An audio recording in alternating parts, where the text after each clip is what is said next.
Assalamu alaikum student, how are you? I hope you are fine. Today is first year class, ठीक है। First lecture है first year का, और मतलब काफ़ी डेज से हमने स्टार्ट करना चाह रहे थे लेकिन हम स्टार्ट नहीं कर सके। तो अकाउंटिंग के अब आपको बेटा रेगुलर आपको सारी चीज़ें मिला करेंगी, ठीक है। अच्छा, सबसे पहले हम अपना कोर्स कंटेंट डिस्कस करते हैं कि हमारा अकाउंटिंग का कोर्स कंटेंट क्या है। मतलब आपके पास जब भी कोई चीज़ आती है तो सबसे पहले आपको ये बात पता होनी चाहिए कि आपका जो है पेपर पैटर्न क्या है, या आपका कोर्स पैटर्न क्या है, या आप किस तरीके से पेपर करोगे, ठीक है। ये सारी बातें बेटा आपको जो है ना सबसे पहले एक कोर्स को पढ़ने के लिए आपको सबसे पहले इस बातों का पता होना चाहिए, ठीक है। सबसे पहले हमारे पास ये सेक्शन ए है। सेक्शन ए आता है आपका 20 मार्क्स का, ठीक है। 20 मार्क्स का सेक्शन ए आता है, ठीक है, जिसके अंदर आपके पास 20 MCQs होती हैं और मिक्सअप चैप्टर्स में से आता है, ठीक है। अच्छा, सेक्शन बी आपके पास आता है शॉर्ट क्वेश्चन आंसर्स का, जो कि 40 मार्क्स का है। 40 मार्क्स के अंदर आपको 4 क्वेश्चंस करने होते हैं, ठीक है। कितने क्वेश्चंस करने होते हैं? 4 क्वेश्चंस करने होते हैं, ठीक है। 10 नंबर का ईच क्वेश्चन है, ठीक है। उसके बाद सेक्शन सी आपके पास है डिटेल क्वेश्चन आंसर्स का। डिटेल क्वेश्चंस भी आपके पास 40 मार्क्स के होते हैं, ठीक है। जो उसमें से आपने क्या करना होता है, 2 मार्क्स का 2 क्वेश्चंस आपको अटैम्प्ट करने होते हैं उसके अंदर, ठीक है। दोबारा डिफाइन कर देती हूँ। सेक्शन ए आपका मल्टीपल चॉइस क्वेश्चन 20 मार्क्स का, section B short question answers 40 marks का, ठीक है, जो कि आपका 4 क्वेश्चन इसके अंदर कटे, और सेक्शन सी आपका डिटेल क्वेश्चन आंसर्स 40 मार्क्स का, ठीक है बेटा, जिसका आपके अंदर 2 क्वेश्चन करने, ठीक है। अब हम डिफाइन करते हैं सेक्शन बी के अंदर आपके पास कौन कौन से टॉपिक्स होंगे, ठीक है। सेक्शन बी के अंदर आपके पास कौन कौन से टॉपिक होंगे। नंबर 1 आपके पास जो टॉपिक है, इन 4 क्वेश्चंस में से 1 2 3 4 5 6 टॉपिक आपके सेक्शन बी के अंदर 6 टॉपिक्स हैं। 6 टॉपिक्स के अंदर से 4 टॉपिक्स आपको करने होते हैं, ठीक है।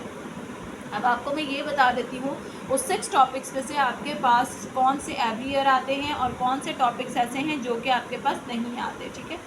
चैप्टर नंबर 1 इंट्रोडक्शन का होता है। मतलब आपको ये बात पता होनी चाहिए कि जब भी आप कोई सब्जेक्ट पढ़ते हैं तो आपको इंट्रोडक्शन, देखो, जब तक आपको किसी सब्जेक्ट का इंट्रोडक्शन ही नहीं पता, आपको उसके अल्फ़ाबेट्स के साउंड्स ही नहीं पता। जब हम इंग्लिश अल्फ़ाबेट जब पढ़ते हैं तो हमें जब तक ए का वॉइस या बी का वॉइस या सी का वॉइस क्या है, जब तक हमें ये ही नहीं पता होगा, हम आगे जो है वो वर्ड्स कैसे बनाएंगे। जब हम वर्ड्स नहीं बना सकते तो हम सेंटेंस नहीं बना सकते, और जब तक हम सेंटेंस नहीं बना सकते हम पैराग्राफ नहीं लिख सकते, और जब तक हम पैराग्राफ नहीं लिख सकते तो जब तक हम जो है वो एक ऐसे भी कंप्लीट नहीं कर सकते, ठीक है। तो उसके लिए ज़रूरी ये है कि आपको इंट्रोडक्शन पता हो। इस तरीके से आपको इस बात का पता होना चाहिए कि जब आप अकाउंटिंग पढ़ो तो आपको अकाउंटिंग की A to Z आपको पता हो कि कौन सी चीज़ क्या है, कैसी नहीं है। अगर आपको ये बातें नहीं पता होंगी तो आपको जो है अकाउंटिंग जो है वो कुछ पल्ले नहीं पड़ेगी, ठीक है बेटा। अच्छा, चैप्टर नंबर 1 आपके पास है इंट्रोडक्शन। कंपलसरी ये चैप्टर आता है, इसमें से एक क्वेश्चन ए बी पार्ट करके आ जाता है, ठीक है। कभी वो कुछ दे देते हैं, कभी वो कुछ दे देते हैं, फिलहाल आपकी तैयारी पूरी करवा दी जाएगी इसकी, ठीक है। फिर उसके बाद जनरल है, ठीक है। जनरल आपके पास कंपलसरी आता है। जब तक आपको इंट्रोडक्शन नहीं आता आपको जनरल नहीं आता, ठीक है। जनरल आपको कंपलसरी आता है। फिर उसके बाद है लेजर और ट्रायल बैलेंस। थर्ड चैप्टर आपके पास है लेजर और ट्रायल बैलेंस। अच्छा, ये ऑप्शनल होता है, कभी आता है ये चैप्टर और कभी ये चैप्टर नहीं भी आता, ठीक है। वो आपके बोर्ड वालों के बिहेवियर पर डिपेंड करता है कि वो पेपर किस तरीके से मतलब कंपाइल करते हैं, ठीक है। अच्छा, कैश बुक और पेटी कैश बुक ये दोनों एक चैप्टर है, एक ही चैप्टर के 2 टॉपिक्स हैं ये, कैश बुक और पेटी कैश बुक। कैश बुक जो है वो हर साल आता है, एवरी ईयर। जैसे एक क्वेश्चन इसमें से हो गया, एक क्वेश्चन इसमें से हो गया, और एक क्वेश्चन इस टॉपिक में, इन दोनों टॉपिक में से कोई एक टॉपिक आएगा। फॉर एग्जाम्पल कैश बुक हर साल आता है, लेकिन हर साल के 4 साल बाद जो है वो पेटी कैश डिफाइंड होता है। जैसे फॉर एग्जाम्पल इस साल जो है वो पेटी कैश आया, नेक्स्ट 4 ईयर जो है वो कैश बुक आएगा, देन 4 ईयर के बाद पेटी कैश आएगा। पेटी कैश हर 4 ईयर में एक दफ़ा क्या होता है, मतलब रिपीट होता है, ठीक है। अच्छा, फिर उसके बाद है स्पेशल जर्नल। स्पेशल जर्नल जो है वो कंपलसरी आता है, ठीक है। एक सवाल ये हो गया, एक सवाल 2 क्वेश्चन, 3 क्वेश्चन, 4 क्वेश्चन, ठीक है। और एक आपके पास बैंक रिकॉन्सिलेशन आता है, ये भी कंपलसरी आता है। मतलब 5 सवाल आपके पास ऐसे आपको करने 4 है, लेकिन आपकी जो तैयारी करवाई जाएगी वो 5 क्वेश्चन की कराई जाएगी। मतलब पेपर में कोई एक आधा क्वेश्चन जो है कोई मुश्किल भी आ गया तो आपको जो है वो परेशानी ना हो कि हमें एक क्वेश्चन आता ही नहीं है, ठीक है। तो 1 2 3, 4, 5, ये 5 टॉपिक्स तो आपके पास आने ही आने हैं। ठीक है बेटा, अब हम सेक्शन सी डिसाइन करते हैं। सेक्शन सी क्या है? ठीक है, सेक्शन सी में क्या क्या आता है? इसमें से मिक्सअप आता है बेटा। 40 मार्क्स का पेपर होता है। 20 मार्क्स, दो क्वेश्चंस आएंगे, 2 क्वेश्चंस आएंगे, लेकिन 2 क्वेश्चंस में से आपको जो है वो इन 4 में से कोई से 2 क्वेश्चन है। कभी एडजस्टिंग आ जाता है, इसके साथ फाइनेंशियल स्टेटमेंट बनाने को आ जाती है, लेकिन आपने करने ये चारों टॉपिक हैं। इसमें से कुछ भी आपके पास लग सकता है, कुछ भी एवन के आपके पास A to Z इसमें से 4 टॉपिक में से कोई भी आएगा। लेकिन ये टॉपिक इनकम स्टेटमेंट और बैलेंस शीट, ये 2 टॉपिक तो बेइंतहा जो है वो ज़रूरी टॉपिक हैं। ठीक है, कौन से टॉपिक है? Adjusting entries, closing entries, financial statement जिसे हम इनकम स्टेटमेंट भी बोलते हैं, और बैलेंस शीट। ठीक है, ये 4 टॉपिक में से ये 2 टॉपिक्स तो आपके होंगे, और ये पूरी अकाउंटिंग का जो निचोड़ है वो ये 2 टॉपिक्स हैं, और ये 2 टॉपिक्स बहुत ज़्यादा मुश्किल है। ठीक है, तो बेटा आज जो है हम कौन से टॉपिक के ऊपर चढ़ेंगे? आज जो है हम इंट्रोडक्शन के ऊपर काम करेंगे। इंट्रोडक्शन के आपको मैं आज चैप्टर स्टार्ट करूँगी। भले मुझे 10 लेक्चर इंट्रोडक्शन के ऊपर बनाना हो, लेकिन जब तक मुझे इंट्रोडक्शन आप लोगों का क्लियर नहीं होगा कॉन्सेप्ट, और जब तक आप कॉन्सेप्ट क्लियर नहीं करेंगे, जब तक आपका इंट्रोडक्शन जो है वो रिपीटली आता रहेगा। ठीक है, अच्छा जी, सबसे पहली बात यह है कि आपको चैनल सब्सक्राइब करना है। ठीक है, लाइक करना है, शेयर करना है, आगे स्टूडेंट्स को शेयर करें ताकि वो भी इस जो मतलब इस प्रोग्राम से, इस फ्री ऑनलाइन क्लासेस से जो है वो फ़ायदा उठा सकें। ठीक है बेटा, आप लोग कॉलेज जाते हो, अपने कॉलेज मेट्स को बताएं, क्योंकि हर स्टूडेंट जो है वो कोचिंग सेंटर की या किसी प्राइवेट टीचर्स की जो है वो मतलब फ़ीस अफोर्ड नहीं कर सकता है। तो हमने ये इसीलिए जो है वो एक ऐसा इदारा बनाया है जिसके अंदर जो है वो किसी भी स्टूडेंट के लिए पढ़ाई का जो सिस्टम है वो ईज़िली रहे। ठीक है, और हमारे व्हाट्सएप ग्रुप पे रब्ता करें, व्हाट्सएप नंबर पे रब्ता करें। ठीक है, आप सबके पास हमारा व्हाट्सएप ग्रुप है और ऐड भी हैं आप लोग। ठीक है, और सैटरडे वाले दिन जो भी आपको असाइनमेंट्स वगैरह मिले, आप सैटरडे वाले दिन हमें जो है वो जमा करवा दें। अब हम आगे चलते हैं। अच्छा स्टूडेंट्स, अब जो लेक्चर नंबर 1 अब बेसिकली हमारा अब स्टार्ट हुआ है। ठीक है, बेसिकली हमारा अब स्टार्ट हुआ है। चैप्टर नंबर 1 है हमारे पास इंट्रोडक्शन। ठीक है, इंट्रोडक्शन। ठीक है, आपके जो इंट्रोडक्शन, ठीक है, आपका जो बेटा टॉपिक ही जो है, मतलब आपके जो सब्जेक्ट है उसका नाम ही आपके पास क्या है? उसका नाम ही आपके पास जो है फंडामेंटल अकाउंटिंग है। ठीक है, मतलब आपके पास बेसिक अकाउंटिंग है। तो बेसिक अकाउंटिंग का मतलब जैसे हम इंग्लिश में वर्ड्स, अल्फ़ाबेट्स, सेंटेंस, ठीक है, ये चीज़ें हम जैसे पढ़ते हैं, तो इस चैप्टर के अंदर भी आपको ये चीज़ें देखने को मिलेंगी। अच्छा बेटा, आपने अपना रजिस्टर किस तरह से डिज़ाइन करना है? सबसे पहले आपने अपने रजिस्टर के अंदर सिलेबस कंटेंट लिखना है, देन इंट्रोडक्शन का आपने टाइटल पेज बनाना है, देन आपने चैप्टर के कंटेंट्स लिखने हैं कि चैप्टर कंटेंट्स आपके पास क्या क्या चीज़ें चैप्टर के अंदर आपको पता होना चाहिए कि बेटा इस चैप्टर के अंदर आपके पास क्या क्या चीज़ें आती हैं। ठीक है, नंबर 1 अकाउंटिंग डेफिनेशन।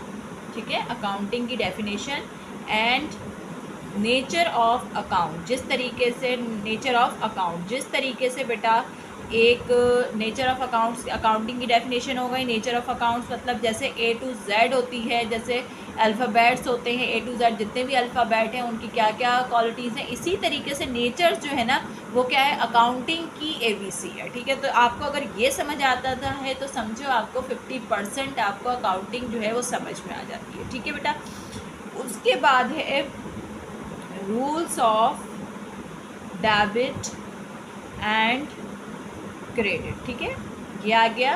ठीक है, rules of debit and credit आप पढ़ेंगे। देन उसके बाद आपके पास rules of debit and credit आ गया। देन उसके बाद आपके पास जो है वो क्या है? Accounting equation. ठीक है, अकाउंटिंग इक्वेशन। ठीक है, अकाउंटिंग इक्वेशन। ठीक है, एंड रेवेन्यू फंक्शन। ठीक है, एंड रेवेन्यू फंक्शन। ठीक है बेटा, रेवेन्यू फंक्शन। देन उसके बाद आपके पास जो टॉपिक है, उसके बाद आपके पास टॉपिक है accounting cycle.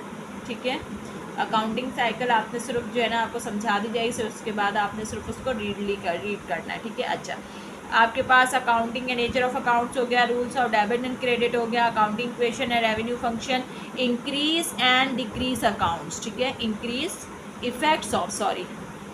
Effects of increase and decrease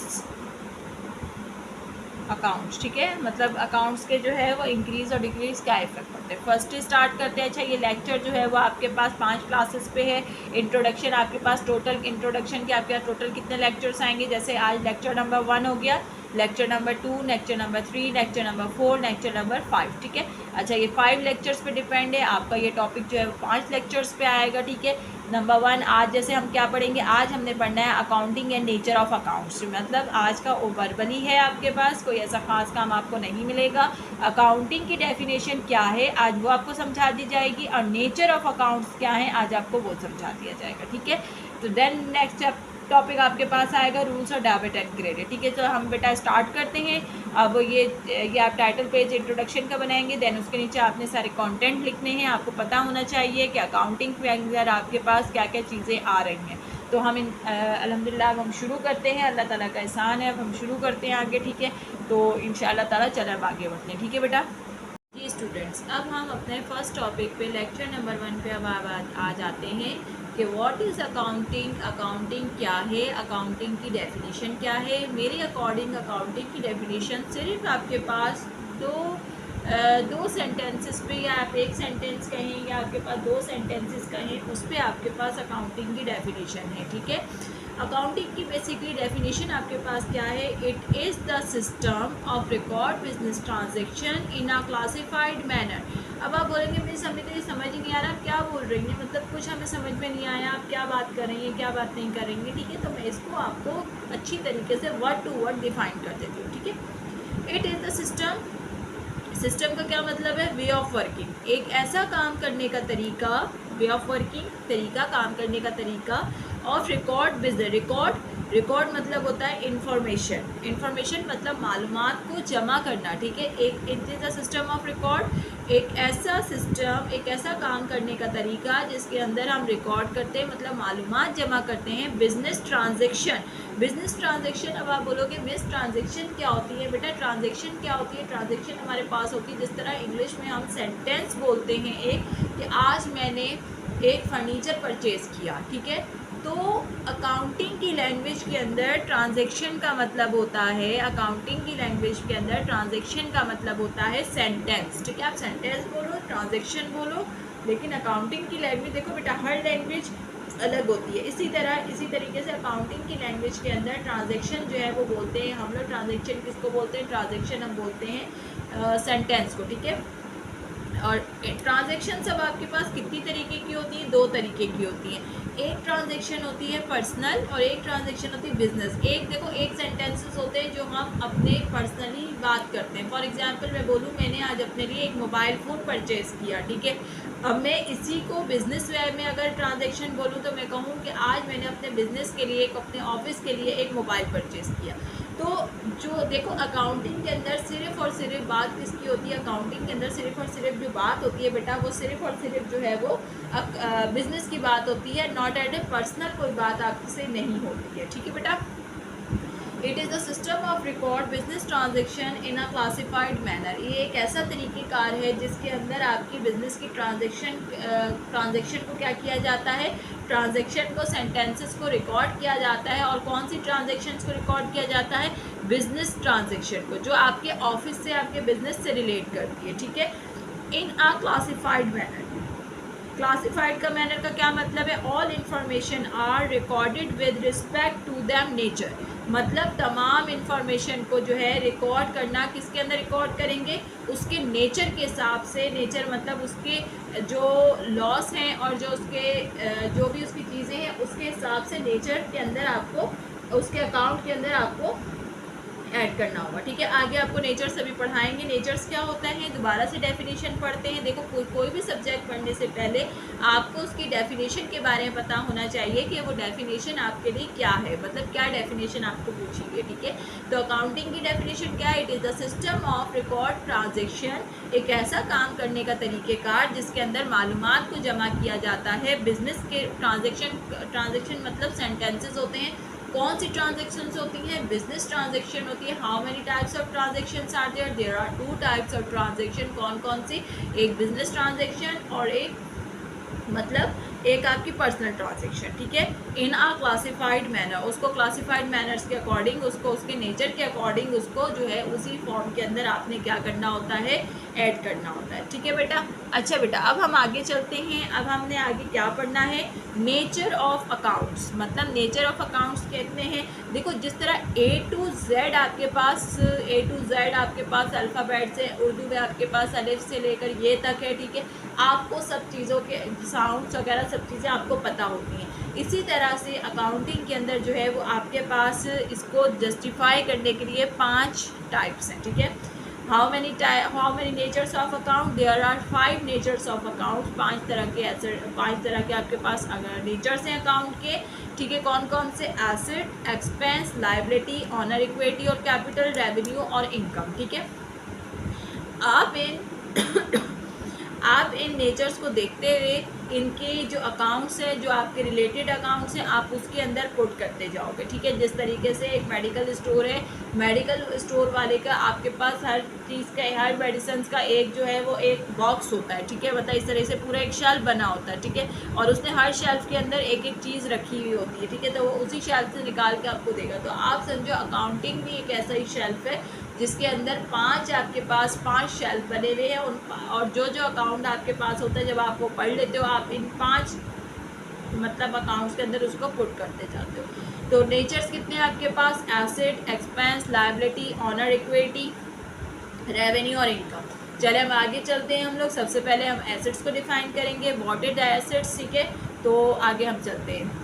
अच्छा स्टूडेंट्स, अब हम सबसे पहले नेचर्स ऑफ अकाउंट में सबसे पहले नंबर 1 पे हम एसेट्स के बारे में डिफ़ाइन करेंगे कि व्हाट इज़ एसेट्स, ठीक है। Everything which is converted into cash is called asset. जो भी चीज़ आपको कैश में कन्वर्ट हो जाए उसको हम क्या कहते हैं, एसेट्स कहते हैं, ठीक है। जो भी चीज़ एसेट्स में कन्वर्ट हो जाए उसे हम क्या कहते हैं, एसेट। अब आपको ये लफ्ज़ समझ में नहीं आ रहा होगा, ये लिखा हुआ है converted. Everything which is converted into cash is called assets, ठीक है। फॉर एग्ज़ाम्पल, अब आप कहोगे बेस अब क्या समझा रही है, हमें समझ में नहीं आ रहा कि कन्वर्टेड टू कैश मतलब converted to asset, what is converted to asset, मतलब जो चीज़ पैसों में तब्दील हो जाए उसे हम एसेट्स कहते हैं। फॉर एग्ज़ाम्पल, ये पेन है, ये जब मैंने परचेज़ किया होगा, जब मैंने ख़रीदा होगा, ये तब भी मैंने पैसों में ख़रीदा होगा। अब जब मैं इसको सेल आउट करूँगी तब भी मैं इसको पैसों में सेल आउट करूँगी, ये बात आपको पता है, ठीक है। जो चीज़ पैसों में तब्दील हो जाए, जो चीज़ हम पैसों से बेचें या पैसों से ख़रीदें, उसको हम क्या कहते हैं, एसेट्स कहते हैं, ठीक है। ये तो समझ में आ गई होगी आपके। How many types of assets are there, there are 2 types of assets, current assets and fix assets, ठीक है। करंट एसेट्स और फिक्स एसेट्स हैं, 2 टाइप्स हैं। अब करंट एसेट्स और फिक्स एसेट्स क्या हैं, अब हम वो भी पढ़ लेते हैं।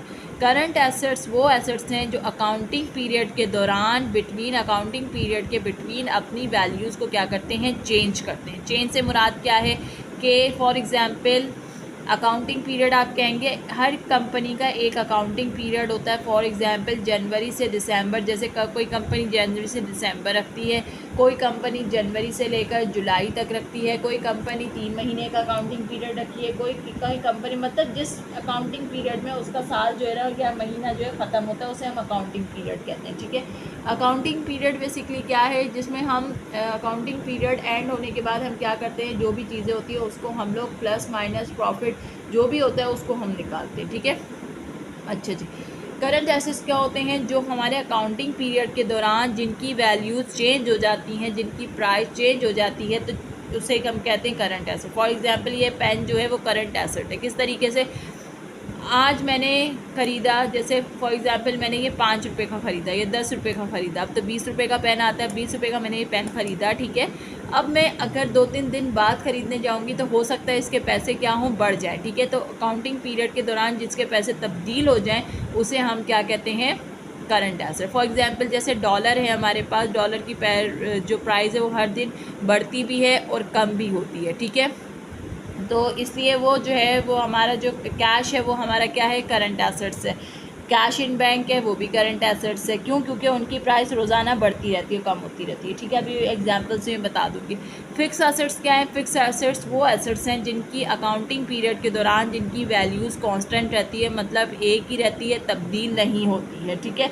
तो वो क्या कहलाते हैं, कांस्टेंट, वो कहलाते हैं फिक्स एसेट्स। जैसे फॉर एग्जांपल मशीन है, इक्विपमेंट है, फर्नीचर है, तो ये ऐसे एसेट्स हैं जिनकी वैल्यूज़ क्या होती है, कांस्टेंट रहती है, तब्दील नहीं होती है। अकाउंटिंग पीरियड हाँ जब ख़त्म होता है उसके बाद आपकी ये प्राइसेस जो है वो बढ़ती हैं या तो फिर कम हो जाती है, ठीक है। लेकिन अकाउंटिंग पीरियड के दौरान फॉर एग्जांपल अकाउंटिंग पीरियड किसी कंपनी का जनवरी से लेकर जुलाई तक है, तो आपकी कंपनी जो है वो फिक्स एसेट्स पे जनवरी से जुलाई तक कोई भी रद्दोबदल उसकी प्राइजेस में रद्दोबदल नहीं कर सकती। क्यों? क्योंकि वो फिक्स एसेट्स हैं। दोबारा इसका टॉपिक पढ़ती हूँ। What is fix asset? Everything which is converted into cash is called assets. जो चीज़ पैसों में तब्दील हो जाए उसे हम एसेट्स कहते हैं। हमारे पास एसेट्स दो तरीके के होते हैं, करंट एसेट्स होते हैं, फिक्स एसेट्स होते हैं। करंट एसेट्स वो होते हैं जो अकाउंटिंग पीरियड के दौरान अपनी वैल्यूज़ को चेंज करते हैं, और फिक्स एसेट्स वो होते हैं जो अकाउंटिंग पीरियड के दौरान अपनी वैल्यूज़ को चेंज नहीं करते हैं, ठीक है, कांस्टेंट रहते हैं, एक ही रहते हैं। अब हम इसकी एग्जांपल्स पढ़ेंगे कि इसकी एग्जांपल्स क्या हैं। अब जैसे ये इसकी एग्जांपल्स हैं, करंट एसेट्स की क्या क्या हो सकती हैं? कैश इन हैंड, जो पैसे हमारे पास हैं। मैंने आपको जैसे एग्जांपल दी कि डॉलर की प्राइस हर रोज़ बढ़ती है और हर रोज़ कम होती है, ठीक है। तो पैसा आपके पास, कैश इन हैंड का मतलब क्या है? जो पैसा आपके पास, आपके हैंड में हो, आपके पर्स में, आपके वॉलेट में हो, आपके पास रखा हुआ हो, तो वो हैंड इन कैश मतलब हो। और कैश इन बैंक क्या होता है? जो पैसा आपके पास बैंक में मतलब अकाउंट वगैरह में पड़ा हुआ है, ठीक है। तो कैश ही है, चाहे वो हैंड हो चाहे बैंक हो, तो दोनों ही आपके पास करंट एसेट्स है, ठीक है। उसके बाद है मर्चेंडाइज। अब आप मुझसे पूछोगे मिस मर्चेंडाइज क्या होता है? मर्चेंडाइज होता है रॉ मटेरियल। रॉ मटेरियल जैसे एक फर्नीचर जब बनता है तो फर्नीचर के लिए आपको एक लकड़ी की और कीलों की और कलर की और उसके अंदर जितना सामान पेंट की और जितना सामान उसके अंदर लगा है वो सब चीज़ें क्या है? मर्चेंडाइज है, ठीक है। मर्चेंडाइज जो है रॉ मटेरियल को बोलते हैं। मर्चेंडाइज का दूसरा नाम जो होता है बेटा रॉ मटेरियल, मतलब छोटा मोटा जो सामान जिससे वो चीज़ मिलके बनी है उसे हम मर्चेंडाइज कहते हैं। और मर्चेंडाइज भी हमारे पास क्या होता है? एसेट्स होता है, ठीक है बेटा। अच्छा जी, फिर नेक्स्ट चीज़ है सप्लाईज। सप्लाईज क्या है? स्टेशनरी के सामान को कहते हैं। For example pen, paper, rubber, scale और मतलब स्टेपलर, पंच मशीन और फलां जो भी सब स्टेशनरी की। आप एक पेपर बेटा एक अपने रजिस्टर के पीछे आप एक पूरा पेज बनाइएगा, जो मैं आपको चीज़ें बता रही हूँ उनके नाम आप लिखते जाए। जैसे मर्चेंडाइज मैंने बताया रॉ मटेरियल, तो आप उसको मर्चेंडाइज लिख के उसके आगे रॉ मटेरियल लिख लीजिएगा। सप्लाईज जैसे मैंने नाम बताया है अकाउंटिंग की लैंग्वेज में, सप्लाईज जो है वो क्या होती है? स्टेशनरी को कहते हैं, ठीक है। कैश रिसीवेबल, ये मैं आपको आगे डिफाइन करूँगी कैश रिसीवेबल क्या है। तो ये जो चार चीज़ें हैं बेटा ये आपके पास क्या है? ये आपके पास करंट एसेट्स है, ठीक है। अब हम फिक्स एसेट्स पे आते हैं। फर्नीचर हो गया, बिल्डिंग हो गई, मशीन्स हो गई, लैंड हो गई मतलब ज़मीन हो गई, बिल्डिंग वगैरह, ठीक है। इक्विपमेंट आप मुझसे पूछेंगे इक्विपमेंट की जो इलेक्ट्रॉनिक मशीन्स होती हैं, इलेक्ट्रिक से जो चीज़ें चलती हैं उसे हम कहते हैं इक्विपमेंट। आप उस पेपर पे इक्विपमेंट का लफ्ज़ लिखेंगी और आप उसके आगे लिखेंगी इलेक्ट्रॉनिक मशीन्स, ठीक है। इलेक्ट्रॉनिक मशीन्स, ठीक है। इलेक्ट्रॉनिक मशीन्स में क्या क्या आ सकता है? फ़ोटोकॉपी मशीन आ सकती है, कंप्यूटर आ सकता है, लैपटॉप आ सकता है, ठीक है। और इस तरह की जितनी मशीन्स आपके पास मौजूद हैं वो सब क्या कहलाएंगी? Fix assets. फिक्स एसेट्स ही सारी हैं। इनकी वैल्यूज़ हम अकाउंटिंग पीरियड के दौरान जो है वो चेंज नहीं कर सकते, जबकि करंट एसेट की हर रोज़ तब्दील हो सकती है, ठीक है। ये आई होप कि आपको एसेट्स का टॉपिक अच्छे तरीके से जो है वो डिफ़ाइन में समझ में आ गया होगा, ठीक है। अगर कुछ आपको डिस्कस करना है तो बेटा आप ग्रुप में हमसे डिस्कस कर सकते हैं। ग्रुप रोज़ाना रात 10 बजे से लेकर 12 बजे तक ऑन रहता है। आपको जो क्वेश्चन पूछना है, जैसा क्वेश्चन पूछना है तो आप वो क्वेश्चन हमसे पूछ सकते हैं, ठीक है स्टूडेंट्स। देन आगे दूसरे नेचर्स पे बढ़ते हैं एक्सपेंसेस। बेटा हम जब भी कोई हमारी आम लैंग्वेज में सिर्फ एक्सपेंसेस का जो लफ्ज़ है उसका मतलब क्या होता है? अखराजात। अखराजात बेटा क्या होते हैं? अखराजात मतलब होता है खर्चे। जब आप कोई बिज़नेस बनाते हो या बिज़नेस आप कोई करते हो तो उसमें आपको ख़र्चे भी होते हैं। अब आप मुझे खुद से सोचें कि कौन कौन से एक्सपेंसेस हो सकते हैं किसी जगह के। फॉर एग्ज़ाम्पल ऑफ़िस, आपका एक बिज़नेस है, आपका एक ऑफ़िस है, आप उस ऑफ़िस के अंदर क्या क्या ख़र्चे आपके हैं। फॉर एग्ज़ाम्पल आपको वहाँ पे जो आपके साथ बंदे जो काम कर रहे हैं उनको आपको सैलरी भी देनी होगी, ठीक है, मतलब सैलरी एक्सपेंस हो गया, ठीक है। एक तो हो गया सैलरी एक्सपेंस, ठीक है। इंश्योरेंस आपने अपनी कंपनी को कराया होगा तो ये इंश्योरेंस एक्सपेंस हो गया, ठीक है। बिल्स वगैरह होंगे, पानी का बिल है, बिजली का बिल है, ठीक है, और अदर कोई भी बिल्स वगैरह जो होंगे वो सब आपकी यूटिलिटी एक्सपेंस हो जाएगा, ठीक है। आप कहीं घूमने जा रहे हैं कहीं घूमने, अपनी कंपनी वालों को आप कहीं घूमने ले जा रहे हैं, अपने ऑफिस वालों को आप घूमने जा रहे हैं, तो उसमें जो पैसे लग रहे हैं वो इंटरटेनमेंट एक्सपेंस हो गया, ठीक है। आपने किसी बंदे को अपने काम से कहीं भेजा है तो वो जो पैसे जो है डिलीवरी एक्सपेंस हो गया, ठीक है। तो जो भी कंपनी में जो भी अखराजात हो रहे हैं, जो भी खर्चे लग रहे हैं, जो भी पैसे लग रहे हैं, तो उसको हम कहते हैं एक्सपेंसेस में काउंट करते हैं। फॉर एग्जांपल जैसे हमने आज ऑफिस में एक लंच रखा है, खाना सब खा रहे हैं, तो आपने ऑफिस के पैसों में से खिलाया, जो भी चीज़ आप ऑफिस के पैसों में से निकालोगे वो आपका एक्सपेंस कहलाएगा, ठीक है। अब एक्सपेंस की डेफिनेशन क्या होती है? They are amount that have been paid. एक डेफिनेशन ये है, वो अमाउंट जो आप क्या करते हो, भरते हो। फॉर एग्जांपल इंश्योरेंस भरते हो, अगर जगह किराए की है तो रेंट भरते हो, लोगों को सैलरीज भरते हो, ठीक है, और इंश्योरेंस भरते हो, इंश्योरेंस के पैसे भरते हो, ट्रांसपोर्ट के पैसे भरते हो, और मतलब फॉर एग्जांपल कुछ भी बेटा बिल्स वगैरह के एक्सपेंसेस भरते हो। तो जो भी चीज़ आपके पास भरने की होती है और आप पैसों में उसको भरते हो, मतलब आप ऑफिस के पैसों से उसको भरते हो, तो वो आपके पास एक्सपेंसेस कहलाता है, ठीक है। अच्छा, फिर दूसरी डेफिनेशन है will be paid later for cost that have been include to earn revenue, ठीक है। मतलब कोई आप बिजनेस को, रेवेन्यू कहते हैं बेटा इनकम को, जो पैसा आपके पास आने वाला होता है। आगे आपको टॉपिक में समझ आ जाएगा, ठीक है। रेवेन्यू में जब आप कमाते हो और उसको खर्चे, उस इनकम के आपके अंदर जो खर्चे होते हैं, ठीक है, तो उसे हम कहते हैं एक्सपेंसेस कहते हैं। देखो बेटे, पहली वाली डेफिनेशन ज़्यादा बेहतर है। वो अमाउंट जो आप भरते हो, किसी भी तौर से भरते हो, ऑफिस के किसी भी खर्चे के लिए भरते हो, उसको हम क्या कहते हैं? एक्सपेंसेस कहते हैं, ठीक है बेटा। अच्छा बेटा, अब हमारे पास थर्ड पार्ट है। मैंने आपको एसेट सिखा दिया, लायबिलिटी सिखा दी, वो एक्सपेंस सिखा दिया। अब आपके पास थर्ड चीज़ जो है वो है लायबिलिटीज़। लायबिलिटीज़ का जो बेटा ये चीज़ हम बाद में पढ़ेंगे, पहले हम नीचे चीज़ पे आते हैं, ठीक है। लायबिलिटीज़ का मतलब होता है उधार, ठीक है।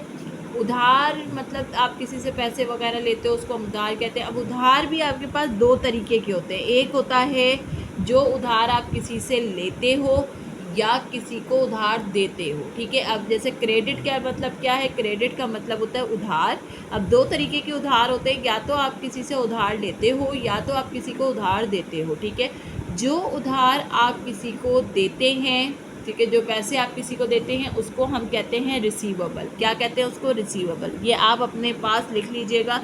जो उधार हम किसी को देते हैं उसको हम कहते हैं रिसीवेबल। और नेचर टू अकाउंट रिसीवेबल जो होता है वो क्या होता है? एसेट्स होता है, ठीक है। उसको हम कहते हैं एसेट्स कहते हैं। अब जो उधार आप किसी से लेते हो, मतलब कोई चीज़, कोई पैसे आप किसी से लेते हो या कोई सामान किसी से लेते हो, उसको हम कहते हैं पेबल। और नेचर वाइज जो है वो पेबल जो है वो क्या होता है? लायबिलिटीज़ होता है, ठीक है। ये समझ में आ गया होगा आपको। What is credit? क्रेडिट क्या है? उधार। उधार दो तरीके के होते हैं, या तो आप किसी से उधार लेते हो या तो आप किसी को उधार देते हो। फॉर एग्जाम्पल जैसे मैं कहूँ, मैंने जो है वो आपसे उधार लिया है, मुझे आप 50,000 रुपये दे दें, तो 50,000 आपका क्या होगा? आप जो मुझे 50,000 रुपये देंगे तो वो आपका रिसीवेबल होगा, क्योंकि आपने मुझे उधार दिया है।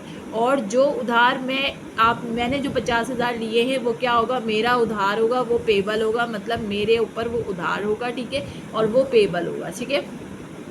पेबल जो होता है वो नेचर वाइज जो होता है वो क्या होता है? पेबल जो है वो नेचर वाइज जो है वो पेबल जो है वो नेचर वाइज क्या है? पेबल जो है वो नेचर वाइज आपका लायबिलिटी है, और जो आपके पास रिसीवेबल है वो नेचर वाइज क्या है? एसेट्स है। अब हम आते हैं लायबिलिटीज़ के ऊपर कि लायबिलिटीज़ बेसिकली होती क्या है। लायबिलिटीज़ क्या होती हैं? I liabilities something a person और company owner used a sum of money. मतलब वो पर्सन जो किसी से, मतलब किसी काम के लिए, बिजनेस के लिए, अपनी कंपनी के लिए जो है वो क्या ले, कोई पैसे किसी से ले ले, मतलब किसी से पैसे ले ले, उसको हम क्या कहते हैं? लायबिलिटी कहते हैं। लायबिलिटी आपके पास दो तरीके की आती है, या तो आप बैंक से लोन लेते हो, ठीक है, या तो आप कोई परचेज, कोई सामान खरीदते हो ऑन अकाउंट पे, ठीक है, या पेबल पे, ठीक है। अब आप उससे पूछोगे ऑन अकाउंट्स का मतलब क्या है? जो आपने रजिस्टर के पीछे जो पेज बनाया हुआ है, ऑन अकाउंट का मतलब होता है उधार पे लेना, ठीक है। फॉर एग्जांपल मैं कहूँ कि मैंने जो है वो मोबाइल परचेज़ किया है ऑन अकाउंट पे, ऑन क्रेडिट पे, तो ये क्या है? उधार को कहते हैं, ठीक है बेटा। पेबल भी उधार होता है, ऑन अकाउंट भी उधार होता है, और जितने उधार कंपनी में जितने उधार चल रहे होते हैं वो सब हम लायबिलिटीज़ के अंदर शो करते हैं। बस सिंपल सी बात है। आपको लायबिलिटीज़ का क्या मतलब है? लायबिलिटीज़ का मतलब उधार है, जो आप किसी से उधार लेते हो।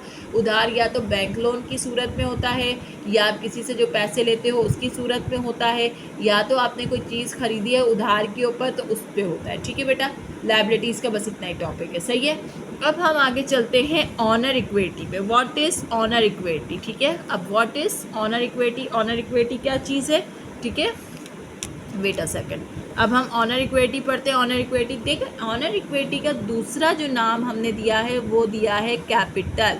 कैपिटल, ऑनर इक्विटी, इन्वेस्टमेंट, ये सब चीज़ें जो हैं वो ऑनर इक्विटी के उसमें आती हैं। ठीक है, देखो बेटा, जब भी हम कोई नया बिज़नेस स्टार्टअप करते हैं तो हमें उसके लिए एक इन्वेस्टमेंट, एक अमाउंट चाहिए। ठीक है, फॉर एग्ज़ाम्पल अगर मैंने कोई स्कूल ओपन किया है तो उस स्कूल के लिए मुझे पैसे चाहिए होंगे फर्स्टली, क्योंकि मुझे उस स्कूल का रेंट पे करना है, उस स्कूल में जो है वो फर्नीचर भी डलवाना है, उस स्कूल में बोर्ड्स भी लगाने हैं, उस स्कूल में टीचर्स भी रखने हैं, उनकी सैलरीज भी देनी। जब तक आपके पास अमाउंट नहीं है इन्वेस्टमेंट का, आप कैसे कोई बिज़नेस जो है वो स्टार्टअप कर सकते हो? कोई भी बिज़नेस स्टार्टअप करने के लिए, आपको बिज़नेस चलाने के लिए, बिज़नेस के इनिशियल में मतलब बिज़नेस के शुरू में आपको जो है वो पैसे इन्वेस्ट करने पड़ते हैं।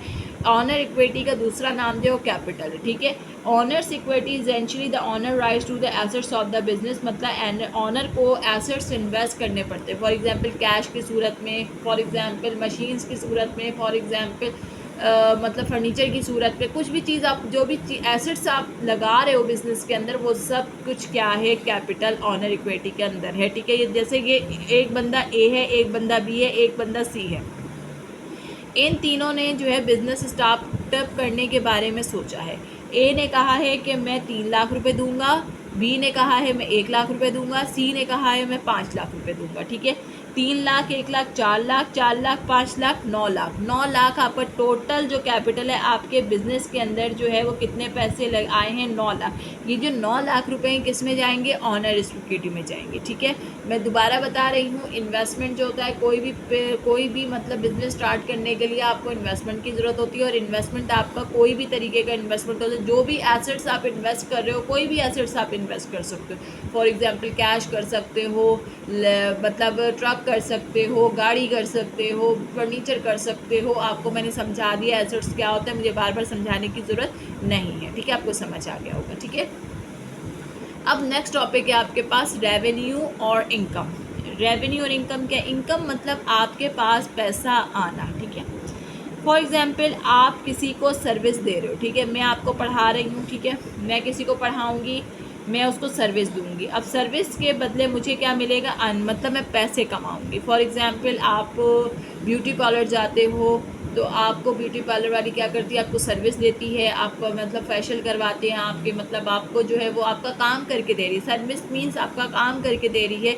जब उसने आपको काम करके दिया, उसकी बदौलत उसने क्या किया? अर्न किया, मतलब पैसे कमाए। आप उसको क्या करोगे? उस सर्विस के पैसे दोगे। फॉर एग्जाम्पल बच्चे स्कूल में पढ़ रहे हैं, और जब बच्चे जब स्कूल में पढ़ रहे होते हैं तो जाहिर सी बात है बच्चों से फ़ीस ली जाती है। वो जो फ़ीस जो है वो क्या है? वो स्कूल वालों की क्या है? इनकम है। ठीक है, इनकम और रेवेन्यू एक चीज़ है, मतलब आप किसी का कोई काम करके दो और उसके बदले में आपको पैसे कमाओ, उसे हम इनकम कहते हैं। ठीक है, उसके अंदर फ़ीस इनकम आ जाता है, कमीशन इनकम आ जाता है। ठीक है बेटा, अच्छा, अब जो है आपका नेचर ऑफ़ अकाउंट्स जो है वो कंप्लीट हो चुका है। नेचर ऑफ़ अकाउंट्स हमने पढ़ लिया है। इंशाल्लाह ताला अब दूसरे लेक्चर्स में आपके से मुलाकात होगी रूल्स और डेबिट एंड क्रेडिट के अंदर। आज का जो टॉपिक था हमारा था अकाउंटिंग की डेफिनेशन था, नेचर ऑफ़ अकाउंट्स था। आई होप कि आपको पूरा लेक्चर जो है वो बेटा समझ में आ गया होगा। ठीक है, अच्छी तरीके से समझ में आ गया होगा। और जो चीज़ें ना समझ में आए, मैं दोबारा वही कह रही हूँ, डिस्कशन करने के लिए आपको 10 to 12 आपके पास ग्रुप ओपन होगा। आप उसके अंदर जो है हमसे जो है वो क्या कर सकते हैं, किसी भी किस्म की डिस्कशन, जो आपको लेक्चर में समझ जो चीज़ें नहीं आई हैं आप उसकी डिस्कशन हमारे साथ कर सकते हैं। ठीक है बेटा, चैनल को लाइक करें, सब्सक्राइब करें, अपने नेबर से भी लाइक करवाइए, सब्सक्राइब करवाइए, शेयर करवाइए, और ज़्यादा से ज़्यादा स्टूडेंट्स तक पहुँचाइए हमारा चैनल, ताकि जो है वो भी हमारे इस ऑनलाइन एजुकेशन सिस्टम के वर्चुअल एकेडमी के साथ वो भी ज्वाइन अप हो। ठीक है बेटा, ओके, अल्लाह हाफिज़। अल्लाह ताला आपका हामी मददगार हो।